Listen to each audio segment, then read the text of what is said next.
Nada, buenas tardes. Yo me llamo Raúl Falcón, arquitecto. Es la segunda sesión que hacemos en este año relacionada con el tema de la iluminación. En la anterior ocasión pues estuvimos hablando de iluminación exterior, un poco para los espacios domésticos, ¿no? Las terrazas y espacios exteriores de la vivienda, ¿no? Y hoy nos vamos a centrar en la iluminación para lo que son los espacios interiores, que quizás tiene como más relevancia, ¿no? No todo el mundo tiene seguramente la posibilidad de tener una terraza o un jardín en su vivienda, pero sí tendremos nuestras dependencias.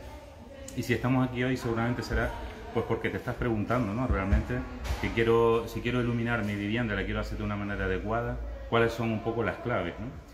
De todas formas, de lo que yo voy a hablar un poco en muchos casos son recomendaciones, tampoco hay cuestiones que sean exclusivamente así, ¿no? Como una realidad absoluta, ¿no? Como cualquier cosa. Pero bueno, si lo quieres iluminar bien, desde luego las dependencias de tu vivienda, pues estas claves de luego te van a ayudar. Lo vamos a intentar hacer de una manera práctica e intentando que sea sencillo, porque la iluminación a veces pues puede parecer, de hecho los proyectos de iluminación pueden ser complejos, pero bueno, algunas claves son fáciles de manejar. Bueno, nosotros muy contentos de tenerte aquí a punto de empezar, porque ya hicimos el taller anterior, sí, que fue de iluminación de exteriores, de cara al verano, y ahora de cara al otoño y el invierno. Nos pareció una buena idea que nos dieras un taller muy práctico como el anterior, pero para iluminar el interior del hogar, ¿no? Muy bien. De hecho, hablando de otoño e invierno y el calor que hace aquí, sí, hablemos. Estamos en un periodo, para los que no nos vean y no sean de Canarias, estamos en pleno verano, ¿no? Sí. Muy bien. Para el tema de la iluminación interior, igual que para cualquier aspecto que tenga que ver con la decoración de interiores, yo creo que hay dos factores generales que tendríamos que tener en cuenta, o por lo menos yo recomiendo tener en cuenta. Por un lado, no tener miedo a pensar a lo grande, ¿no? Vamos a pensar a lo grande. Pensar a lo grande no significa una cuestión económica, sino significa no ceñirnos sencillamente a cambiar una luminaria o una lámpara de una habitación pensando que eso lo va a cambiar todo, ¿no? O que vamos a conseguir los efectos a lo mejor que nos gustaría, sino pensar de forma general, ya sea en una estancia o sea en la vivienda de forma completa, ¿no? Me refiero a cuestiones de estilo, cuestiones de color, ¿vale? Cuestiones de iluminar espacios en sombra, en fin, hacerlo de forma general, de forma global, ¿no? Y otra de las cuestiones es el tema del fondo, ¿no? Dentro de las viviendas, más que en los espacios exteriores, quizás el fondo es importante que sea neutro, ¿no? O por lo menos yo recomiendo que sea neutro. A mí me gusta, bueno, en las viviendas los espacios en blanco, ¿no? Es decir, paredes y techos en blanco en general, pero bueno, puedes utilizar otros colores, pero en definitiva, cuanto más neutro sea el fondo, más va a destacar los elementos que nosotros coloquemos en primer plano. Y la iluminación, desde luego, tiene un protagonismo en ese sentido, ¿no?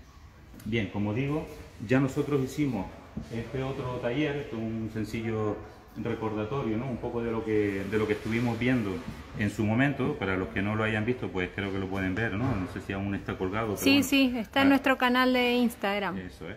Pues hablábamos de iluminación de espacios exteriores y lo vengo un poco a poner aquí porque en realidad algunos de estos conceptos necesariamente los vamos a tener que seguir utilizando, porque la iluminación da igual que sea dentro o fuera, pero algunos de estos temas, aunque los vamos a pasar un poquito más rápido, porque ya, como digo, lo hemos visto, pero sí que tiene una trascendencia fundamental, ¿no? Aquí hablábamos de algunos de estos conceptos, por ejemplo, las condiciones de trabajo en España, hablábamos de la frecuencia de la energía potencial. Bueno, sencillamente que sepan que tanto en España como en la zona euro tenemos una frecuencia de 50 hercios y la energía potencial de 220 voltios transformados a 230 ahora últimamente, ¿no? Pero si nos fuéramos, por ejemplo, a Estados Unidos, estaríamos hablando de 60 hercios de frecuencia y 100 y pico voltios, creo, si no recuerdo mal. Pero básicamente eso, los tipos de bombillas que habían en el mercado, que ahora los comentaremos también, la potencia de luz y nivel de iluminación, también comentamos estos aspectos como fundamentales. La temperatura de color, hablábamos, si lo recuerdan, de luz cálida, luz media, luz fría. El rendimiento del color, que era el índice de reproducción cromática, ese es el código CRI, que en definitiva habíamos dicho que cuanto más nos acercáramos al 100, pues más, digamos, más natural o más la luz iluminaba, ¿no? Lo que son los aspectos más relacionados con la luz natural o más parecidos, ¿no?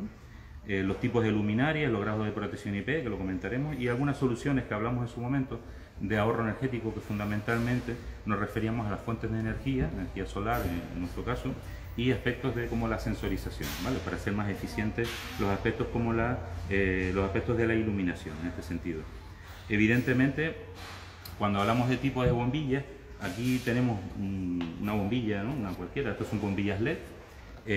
Cuando uno va a comprar una bombilla, en definitiva todo empieza por aquí, ¿no? Nuestro proyecto de iluminación, veremos que tienen pues datos que a veces no sabemos muy bien interpretar o no entendemos, pues los vatios, aquí están los grados Kelvin, el tipo de rosca, en fin, esto tiene que ver con la temperatura del color, el ahorro de energía, el sistema si es LED o no, y tiene muchas características técnicas que a priori puede parecer complejo, pero vamos a intentar de alguna manera desentrañar estos aspectos y hacerlos fáciles, ¿no? Para aplicarlos en nuestra solución, ¿no? Ya habíamos visto en su momento que los tipos de bombillas fundamentalmente vamos a ceñirnos en estas cuatro. Por un lado las incandescentes, que son las que conocemos desde siempre, ¿no? Dejaron de fabricarse en el 2009 y son las que gastan más energía, lo habíamos hablado en su momento.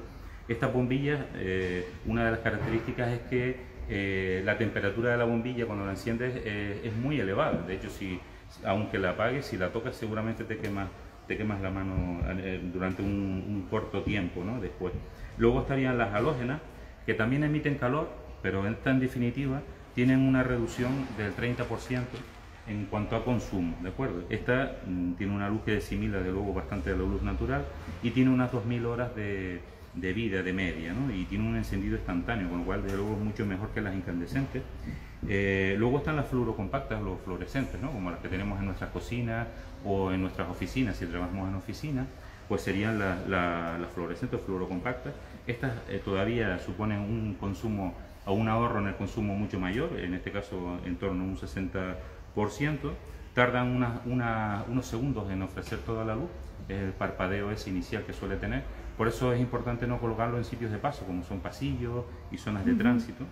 ¿De acuerdo? Y aquí, bueno, pues tiene en torno a unas 10.000 horas de media de tiempo, ¿no? Más o menos estimado. Y luego están las mejores, que son estas que tenemos aquí, que son las bombillas LED. Las mejores por muchas razones, desde luego porque, suponen un ahorro de energía muy elevado, incluso alcanza hasta el 80% menos, ¿no? Que lo que serían las bombillas incandescentes. Estas no emiten calor, es decir, pueden estar encendidas el tiempo que queramos, las podemos tocar y no emiten calor, reproducen fielmente los colores, son reciclables y consecuentes con el medio ambiente y no emiten CO2. En definitiva, siempre es la mejor solución, aunque es verdad que en muchas de nuestras soluciones, en nuestros proyectos, en nuestra vida cotidiana, no solemos encontrar seguramente las tres últimas, ¿no? Halógenas y fundamentalmente las fluorocompactas y las bombillas LED, ¿no?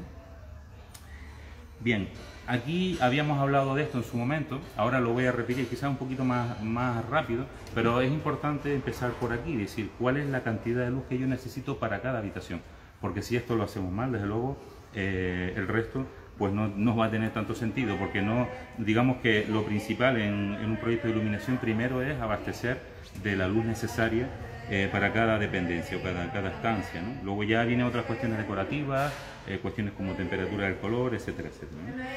Bien, habíamos hablado de esto, que es una relación fundamental. Tenemos que entender la relación que hay entre los vatios o la potencia de luz, que es la cantidad de energía que la bombilla consume, ¿de acuerdo?, con el nivel de iluminación que esa bombilla tiene, que se mide en lumen, ¿no? Que es la letra E nuevamente, en lumen, que es la cantidad de luz que genera, ¿de acuerdo? Una cosa es la energía que consume y luego la luz que genera.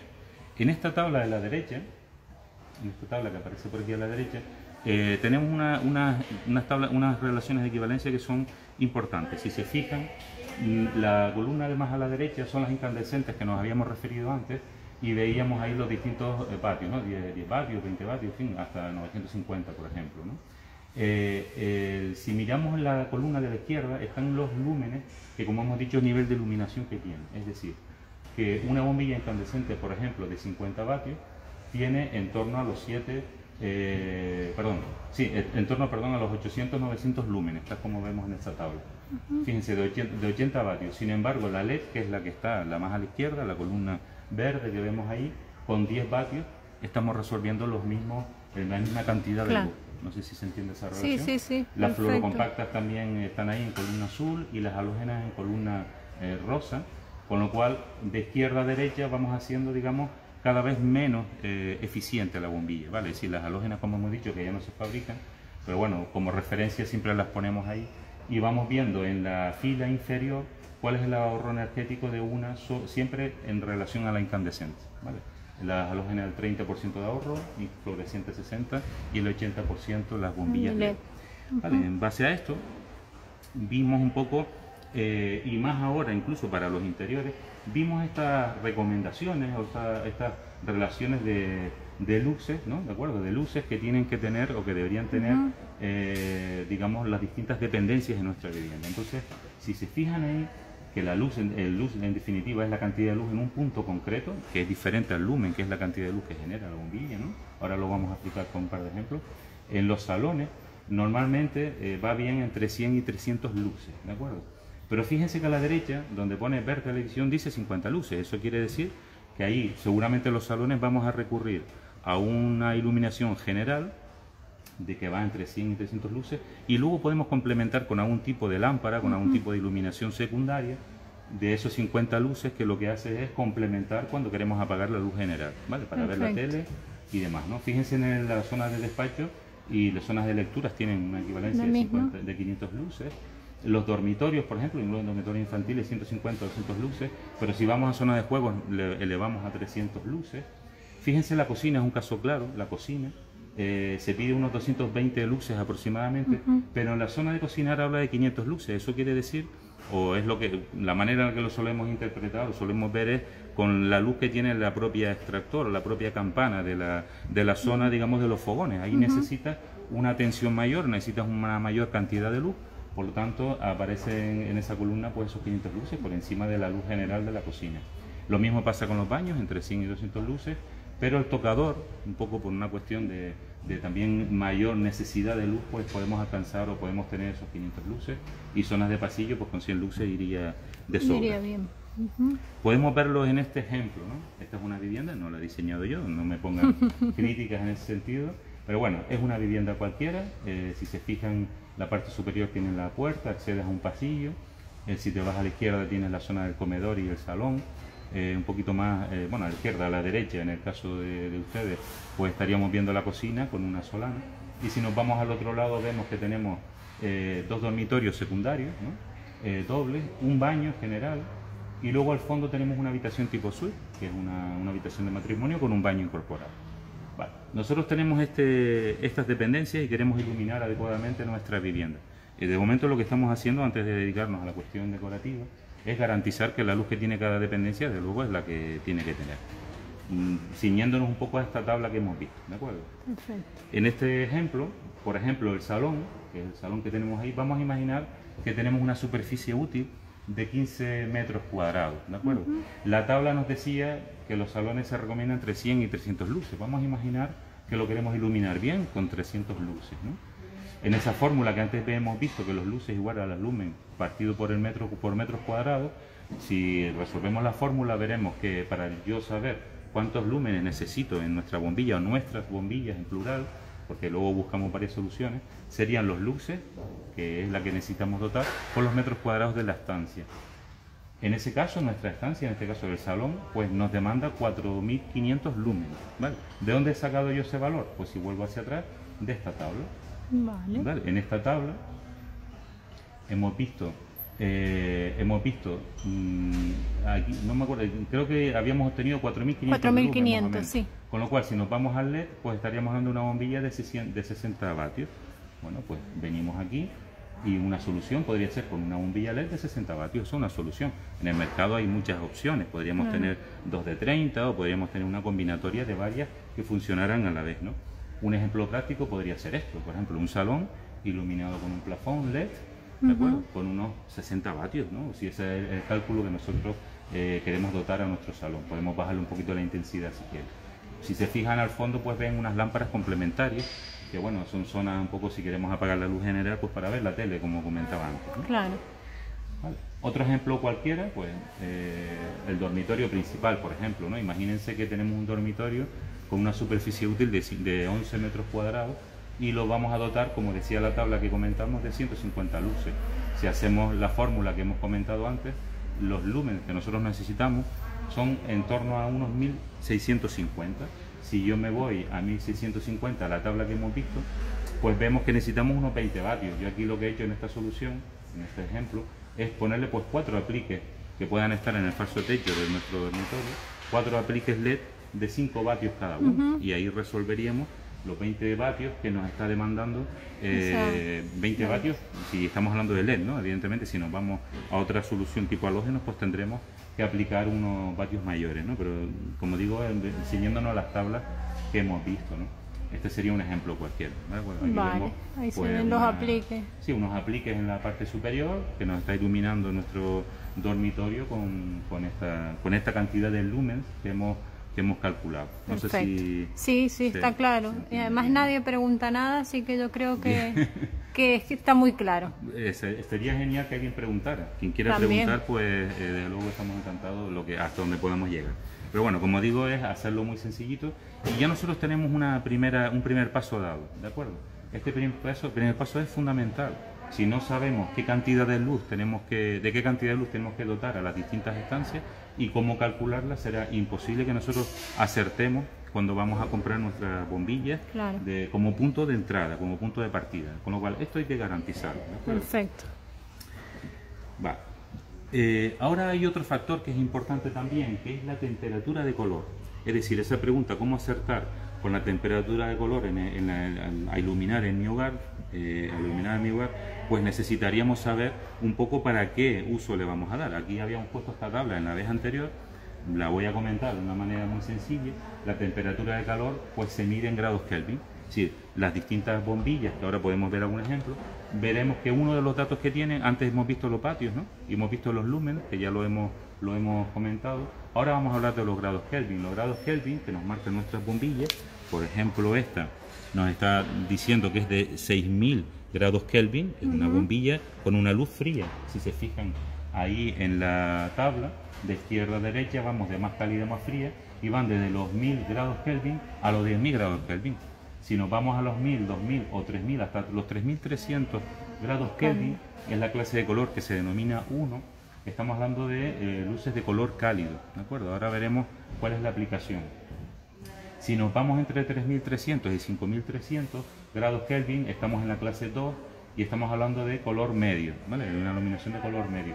También hay que comentar que normalmente en nuestras viviendas nos vamos a mover entre los 2000, 2000 y algo, hasta los 5000 o 4500 grados Kelvin. Normalmente estamos en la escala entre color cálido y color medio, ¿vale? En nuestras viviendas. ¿Dónde utilizamos el color frío? A partir de 5300 grados Kelvin, normalmente en oficinas o en entornos que necesitas una tensión, ¿no? Aquí fíjense en este esquema, en esta sección, que no sé si se ve bien, si no pues lo comentan. Sí, voy haciendo el zoom. Ahí vemos una sección hipotética de una vivienda y vemos los distintos grados Kelvin que más o menos se demandan o que serían los adecuados por tipos de dependencia. Si se fijan arriba a la izquierda, pues vemos una zona de trabajo, una zona de estudio, o la zona de estudio del niño, o si yo trabajo, tengo mi estudio en mi casa, pues necesitaría una iluminación que más bien sea de tono medio o frío, ¿de acuerdo? Para mantener la atención, porque las luces cálidas nos endormecen, nos tranquilizan, nos relajan. Por ejemplo, en mi estudio tenemos con fluorescentes una luz fría, ¿vale? La luz fría, igual que en los flexos de nuestro estudio de arquitectura, la luz fría pues garantiza una mayor atención, básicamente.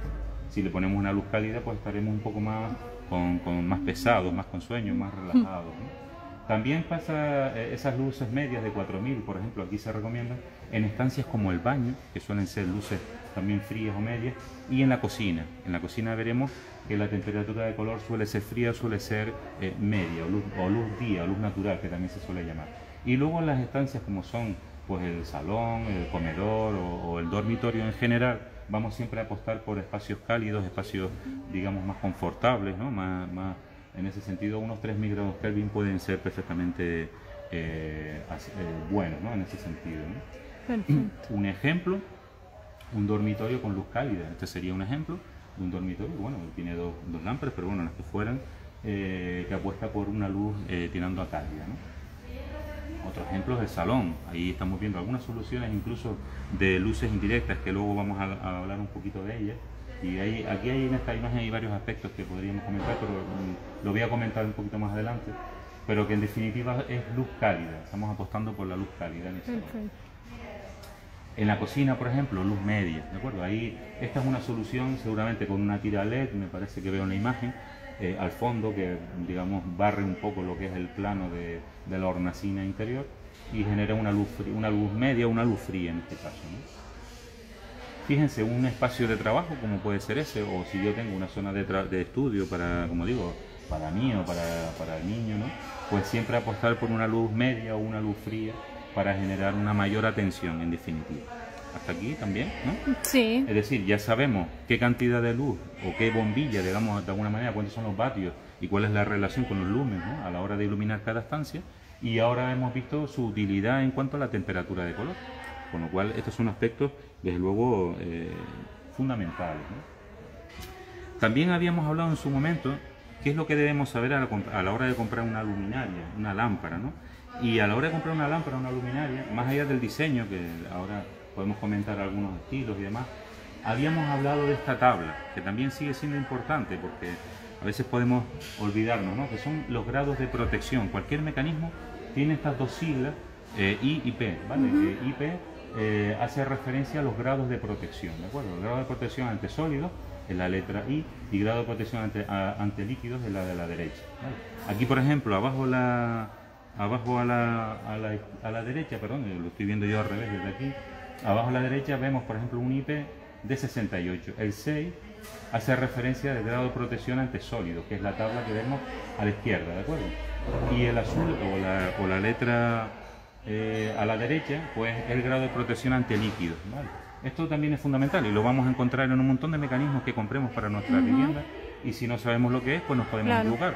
Por ejemplo, yo conozco algún caso de alguna persona que ha colocado pues unas lámparas en zonas de piscina, por ejemplo, incluso sumergidas en piscina, que si no tiene el grado IP adecuado, pues lo que vamos a hacer es seguramente que se funda cada cierto tiempo, ¿no? Claro. En la parte de la izquierda, del 0 al 8, pues diríamos el 0 sin protección, estamos hablando ante sólidos, ¿de acuerdo? El 1 sería pues la protección ante objetos con diámetros superiores a 50 milímetros, luego el 2 protección ante objetos de 12 milímetros, el 3 sería protección ante objetos con un diámetro superior a 2,5 y así sucesivamente, y luego el 6, si se fijan, pone totalmente estanco ante el polvo, ¿de acuerdo? Ese es el mayor grado de protección ante sólidos. Y a la derecha, ante líquidos, podemos llegar hasta el 8, incluso en el 8 son luminarias que podemos introducir en el agua y se protección ante inmersiones permanentes. Y el 7, por ejemplo, ante inmersiones temporales, ¿vale? Claro. Esto en un ejemplo que vimos en su momento y ahora veremos algo en el interior, habíamos puesto este ejemplo y si se fijan, pues bueno, las zonas que están dentro de la vivienda o incluso fuera, pero en el techo, pues habíamos puesto un IP de 23, ¿no? Es decir, en el 23, fíjense que el 2 es protección ante objetos con diámetro superior a 12 milímetros y el 3 a la derecha, protección ante pulverización, por si lloviera, en fin, eso, ¿no? Luego tenemos zona 2, IP 44, fíjense dentro de la piscina, zona 5, ¿lo ven? Sí. Ahí habla de IP 68, es decir, hay luminarias que podemos comprar en el mercado que están preparadas para estar sumergidas y se miden en esos grados de protección, ¿de acuerdo? Claro, nuestra vivienda, bueno, como es interior, yo puedo cometer el error de pensar, bueno, pues todas las lámparas que yo compre las voy a comprar de IP23. Y esto es un error, porque si nos vamos al baño, por ejemplo, fíjense un poco lo que nos marca esta imagen, ¿no?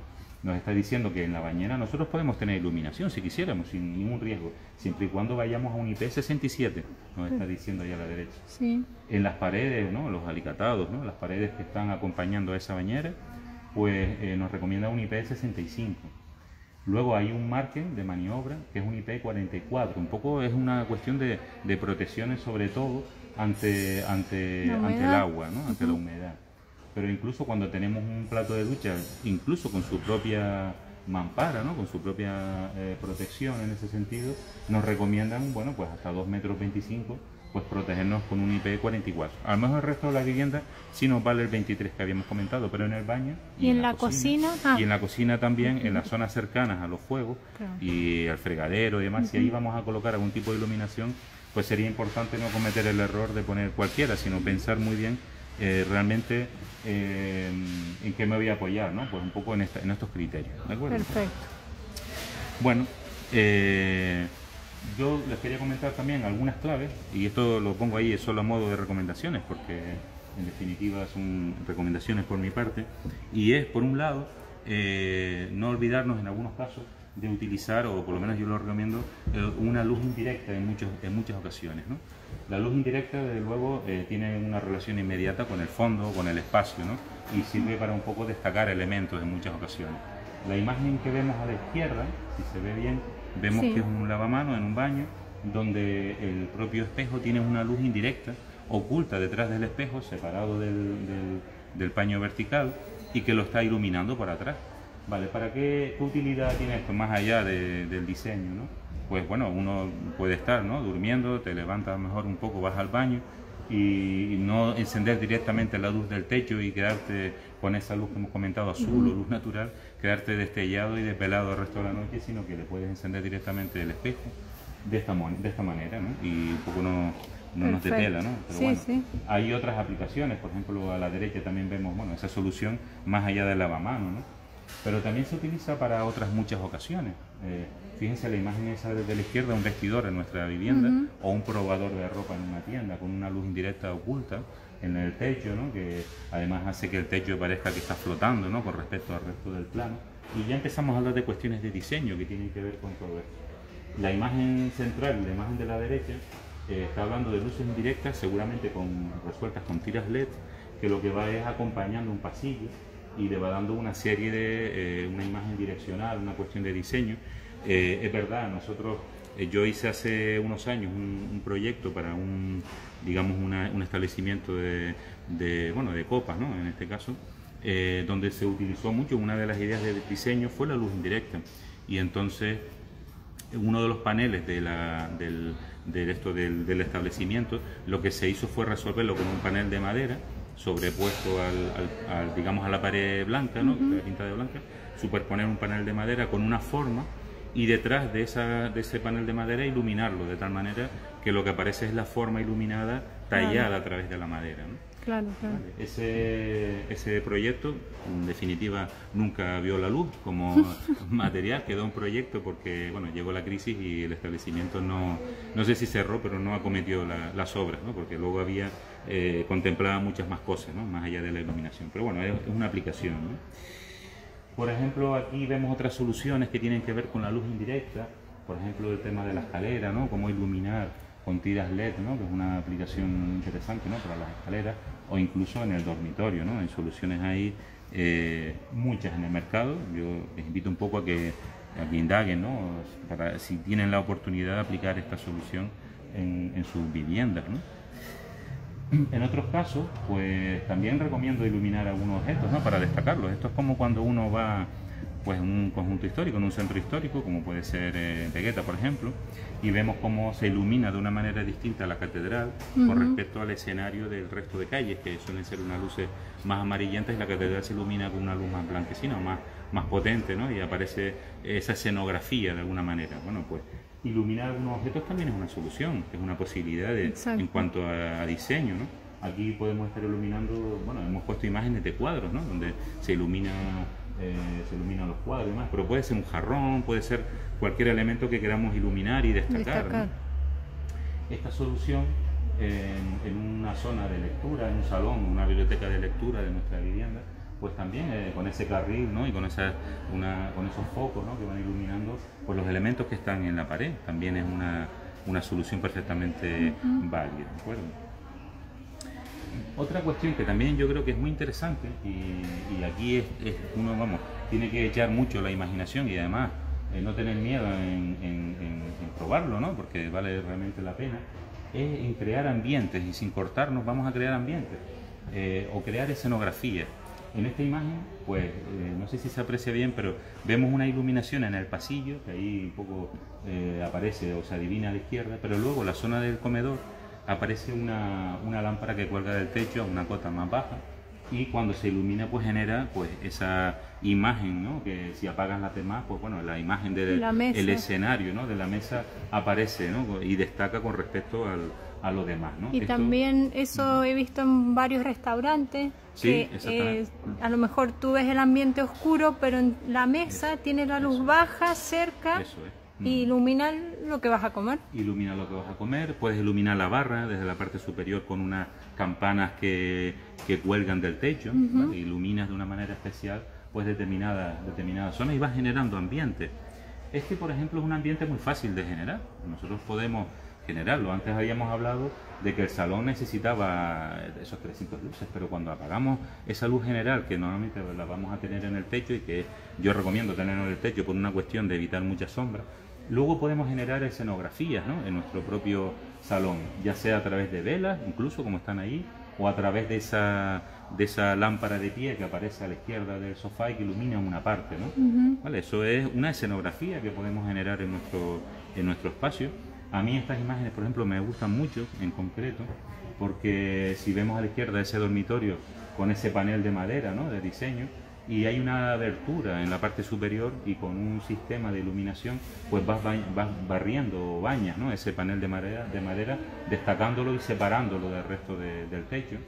O, por ejemplo, a la derecha, ¿por qué no podemos poner, ya sea en relieve o sin relieve, un poema o cualquier escrito que nosotros queramos, cualquier imagen que queramos colocar y que aparezca iluminada, ¿no? Ese, por ejemplo, es un recurso también, ¿no? O incluso cuestiones mucho más sencillas como esta, ¿no? Iluminar de manera concreta pues algunos espacios, algunos elementos, generar determinadas escenografías, ¿no? Bien.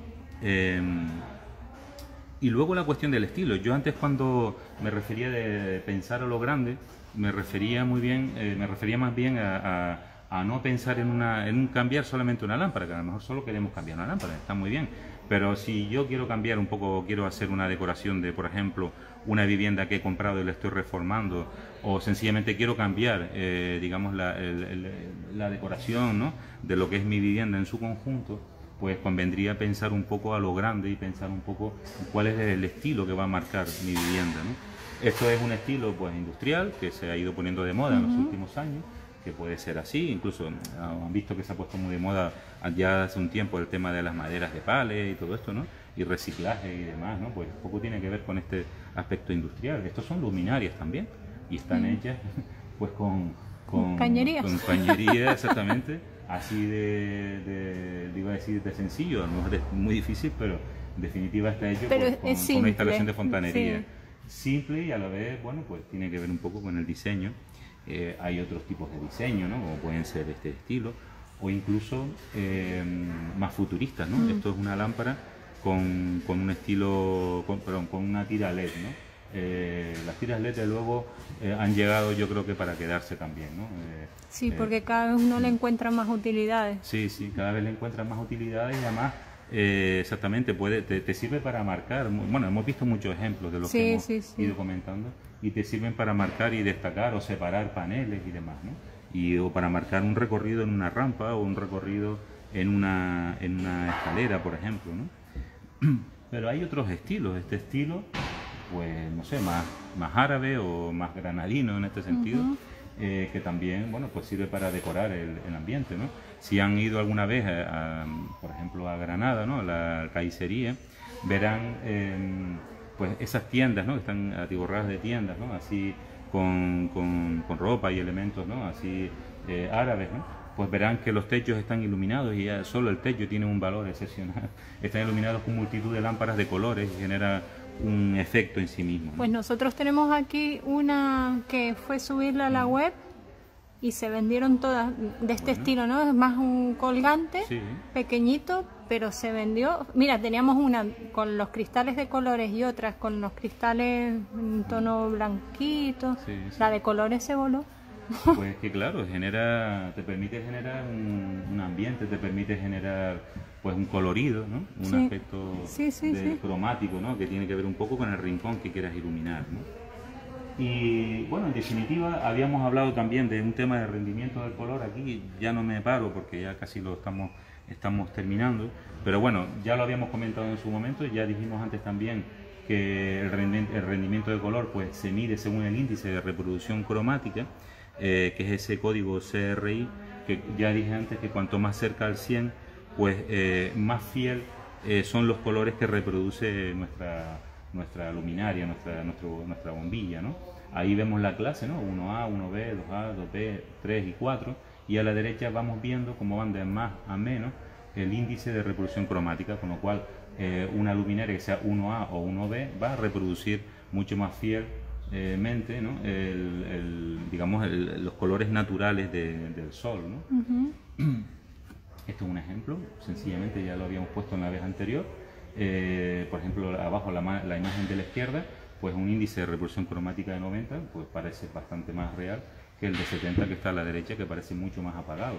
Esto, desde luego, es una realidad y funciona, es un tema que tiene mucha importancia, por ejemplo, en los comercios, ¿no? En las tiendas, claro. Por ejemplo, es importante colocar una iluminación que se aproxima al 100, ¿no? Porque reproduce mucho mejor los colores, ¿no? de lo que vendamos, ¿no? Y nuestra vivienda también, ¿no? Y básicamente yo creo, no sé si he ido más o menos, unos 40 minutillos hablando casi, que no sé si quieren hacer alguna pregunta en definitiva. Lo único que han escrito es que me encanta, muy interesante, así que yo creo que ha quedado muy claro. Muy bien. Es sencillo, pero hay que tener en cuenta estos puntos que tú has marcado para no equivocarte. Sí, porque en definitiva cuando vamos a iluminar, como digo, nuestra vivienda puede ser muy complejo. De hecho hay proyectos de iluminación con todos los cálculos y todo lo que implica, pero con estas 4 o 5 claves que hemos comentado, estamos capacitados realmente para iluminar nuestras distintas dependencias de la vivienda con las intensidades que tenemos que darle, ¿vale? Para que te garantice la luz que realmente es necesaria y no nos quedemos ni cortos ni nos quedemos en exceso, que además los colores reproduzcan o de alguna manera el color, ¿no? Los grados Kelvin que comentamos, reproduzca de alguna manera esa temperatura de color, ¿no? que necesitamos para que nuestras dependencias funcionen realmente bien, ya sean zonas más de estar tranquilos o más de estar en activo, como es cocinar, ¿no? En ese sentido, o el estudio, ¿no? Y en definitiva hemos ido tocando los distintos aspectos, con algún ejemplo y demás. Y bueno, sencillamente esperar que les haya servido por lo menos para resolver las dudas, ¿no? Yo creo que sí, y después, bueno, el vídeo va a quedar colgado en nuestro canal de Instagram, así que si alguien después lo ve más tranquilo, con tiempo, y quiere hacer preguntas, puede hacerlos a nuestro Instagram o al de Raúl, y van a ser respondidas todas con mucho gusto. Muy bien. Así que bueno, muchísimas gracias por compartir con nosotros un taller más. Encantado. Y esperamos que surjan otros para el próximo año. Y muchas gracias a todos los que nos han acompañado y buen fin de semana. Buen fin de semana y muchas gracias.